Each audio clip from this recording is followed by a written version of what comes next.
ஒவ்வொரு பொருளுக்கும் ஒரு சக்தி இருக்கிறது. அந்த சக்தியை மதித்து வாழ்பவர்களுக்கு வாழ்க்கையில் நல்ல அதிர்ஷ்டமும் வளமும் கிடைக்கும். அவமதிப்பவர்களுக்கு எதிர்மறையான விளைவுகள் ஏற்படும். அண்டத்தில் இருப்பது பிண்டத்திலும் உள்ளது என்று ஒரு கருத்து உள்ளது. ஒருவர் பயன்படுத்தும் பொருட்களை மதிப்போடு நடத்தினால் அந்த பொருளின் அருள் அவருக்கு அதிகமாக கிடைக்கும். அதனால்தான் எந்த ஒரு பொருளையும் காலால் எடுத்துவிடக்கூடாது, எட்டி உதைக்கக்கூடாது என்று பெரியவர்கள் எச்சரித்து வந்தார்கள். தெரியாமல் கால் பட்டால் கூட சிலர் தொட்டு கும்பிடுவதும் இதனால் தான். கால் வைக்கக்கூடாத 5 பொருட்கள் என்னவென்றால், பசு. நம் பாரம்பரியத்தில் பசு காமதேனு என்ற தெய்வீக அம்சமாக சொல்லப்படுகிறது. பசுவின் உடலில் 33 கோடி தேவர்களும் வாசம் செய்கிறார்கள். அதனால் பசுவை ஒருபோதும் அவமதிக்கக்கூடாது. பசுவை மிதிப்பது அல்லது காலால் தள்ளுவது மிகவும் தவறு.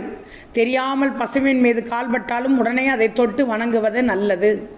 அடுத்தது துளசி மற்றும் வேம்பு இலைகள். தாவரங்களில் துளசியும் வேம்பும் மிகவும் புனிதமானது. துளசி செடியில் மகாலட்சுமி வாசம் செய்கிறார். துளசி இலைகளை காலால் மிதிப்பது பெரிய தப்பு. அதேபோல் வேம்பு மரத்தில் மாரியம்மன் வாசம் செய்கிறார் என்ற நம்பிக்கை உள்ளது. அதனால் வேப்பிலைகளையும் ஒருபோதும் கால்களில் மிதிக்கக்கூடாது. 3வது, உணவு என்பது மனித வாழ்வின் அடிப்படை. சாஸ்திரங்களில் உணவு அன்னபூரணி தேவியின் அருள் என்று சொல்கிறார்கள். அதனால் எந்த உணவுப் பொருளையும் காலால் மிதிப்பது மிகப்பெரிய பாவம்.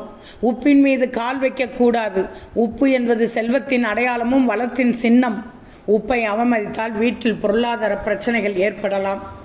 அதேபோல் உணவு வைக்கும் பாத்திரங்களையும் காலால் தொடக்கூடாது. அவ்வாறு செய்வது வீட்டில் உணவு பஞ்சத்தை ஏற்படுத்தும். அடுத்தது வழிபாட்டு பொருட்கள். வழிபாட்டிற்கு பயன்படுத்தும் பொருட்கள் அனைத்தும் புனிதமானது. பூஜை தட்டு, தீபம், கற்பூரம், படையல் வைக்கும் பொருட்கள் இவற்றையெல்லாம் காலால் தொடுவது மிகவும் தப்பு. அவற்றை அவமதிப்பவர்கள் வாழ்க்கையில் உணவிற்கே கையேந்தும் நிலை வரலாம். இறுதியாக துடைப்பம். வீட்டில் இருக்கும் துடைப்பமும் ஒரு சாதாரண பொருள் அல்ல. அது தூய்மையின் அடையாளம். ஒரு வீட்டை சுத்தமாக வைத்திருக்க முக்கிய காரணம் துடைப்பம்தான். அதனால் அதை காலால் மிதிப்பது நல்லதல்ல. துடைப்பம் வீட்டிலிருந்து வறுமையை துடைத்து வெளியேற்றும் ஒரு சின்னம்.